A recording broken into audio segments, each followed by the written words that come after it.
Hello students. SSC के 5 अप्रैल के notice के हिसाब से स्टेनोग्राफर एग्ज़ाम 2022 का जो स्किल टेस्ट है वो 25 अप्रैल और 26 अप्रैल को होना तय है। और नेचुरली वो हम सब जानते हैं, वो एक्सपेक्टेड नहीं था। और हमारा जो रिएक्शन सबका रहा वो हमें पता लगा। और हो सकता है कैंडिडेट्स ने एक्सपेक्ट भी किया हो, एसएससी को बताया हो जो भी उनका रिएक्शन है उसमें। हम सब की लाइफ में कुछ ऐसी अनएक्सपेक्टेड चीज़ें होती रहती हैं, इंसिडेंट्स होते रहते हैं जो हम एक्सपेक्ट नहीं करते। लेकिन आप ये भी जानते होंगे कि जो भी होता है वो हमारे चाहने से नहीं होता। हो सकता है इसके पीछे भी कोई रीज़न हो, और उस सिचुएशन को या उस चेंज को हम कैसे रिएक्ट करते हैं या रिस्पॉन्ड करते हैं, उसी पर ही सब कुछ निर्भर करता है। कोई भी चेंज हो सकता है, किसी के लिए स्ट्रेस हो, कोई उसको एक अपॉर्चुनिटी समझे, या कोई और उससे कुछ लेसन सीख ले। तो ये तीनों चीज़ें होती हैं किसी भी सिचुएशन से, और जो जिसकी अप्रोच होती है उस हिसाब से वो उसको समझ लेता है।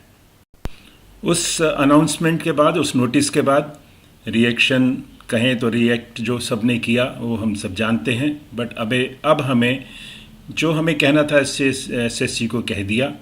अब हमें उस सिचुएशन से, उस डिसीज़न से रिस्पॉन्ड करना है, मतलब उसके लिए हमें एक्ट करना है।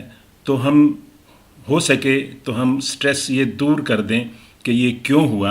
अब हम ये सोचें कि हमें इसकी तैयारी कैसे करनी है, और उसके लिए जो भी हमें काम करना है, जो भी हमें प्लान करना है, अपना जो शेड्यूल बनाना है, जो भी हमारे पास दिन बचे हैं उसको हम कितना अच्छी तरह से यूटिलाइज़ कर सकते हैं, उस पर अगर हम फोकस करें तो वो हमारे लिए अच्छा होगा।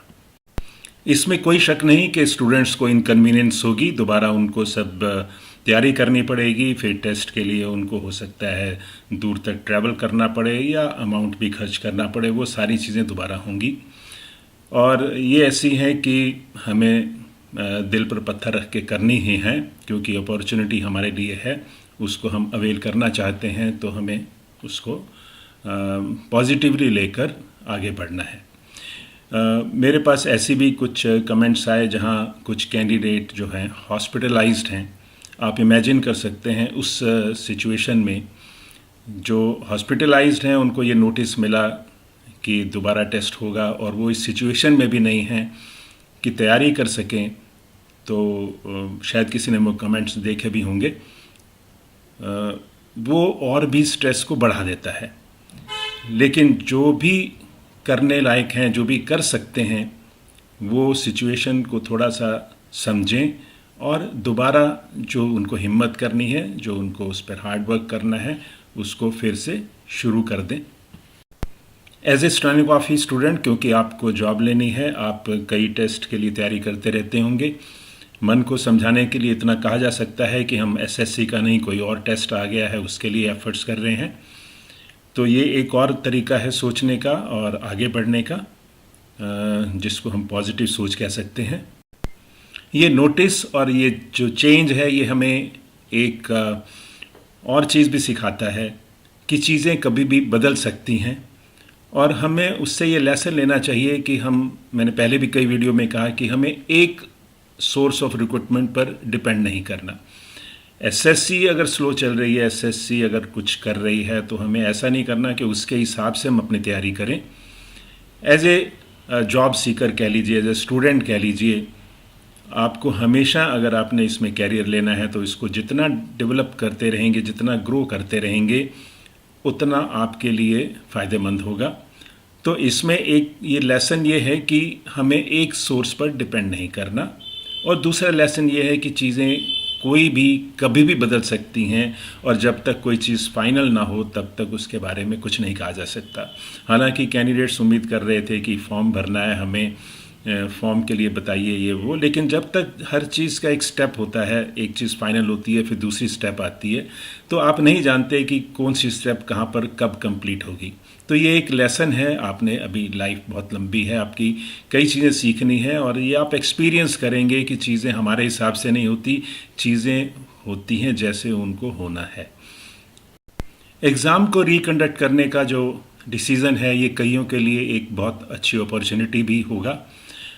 ऐसा है, मेरी नॉलेज में भी हैं कई कैंडिडेट्स ऐसे हैं जो उस टाइम किसी भी रीज़न से स्लो स्पीड पर थे या वो नहीं लिख पाए, तो maybe they were nearing 80 words per minute और they were less than 80 words per minute.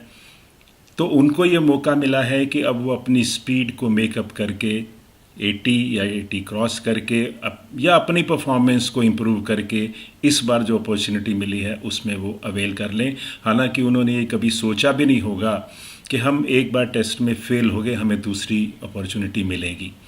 तो ये भी एक पहलू है उस नोटिस के, मैं कहूँगा रिकंडक्ट होने के नोटिस के में।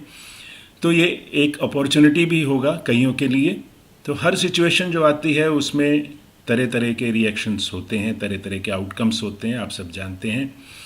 हमें चीज़ों को समझना है और हमारा जो रोल है उसमें उसको हमने ठीक तरह से करना है। हालांकि ये रिकंडक्ट की अपॉर्चुनिटी जो है, जो भी 15th और 16th को अपीयर हुए थे उनके लिए है, तो मैं ये कहूँगा कि आप स्ट्रेस को छोड़ दीजिए, इससे लेसन भी सीखिए और इसको एक अपॉर्चुनिटी समझकर आप अपनी तैयारी को जारी रखिए और इससे आपका ही भला होगा। जितनी मेहनत आप करेंगे वो आपके ही काम आएगी। That's all. Thank you.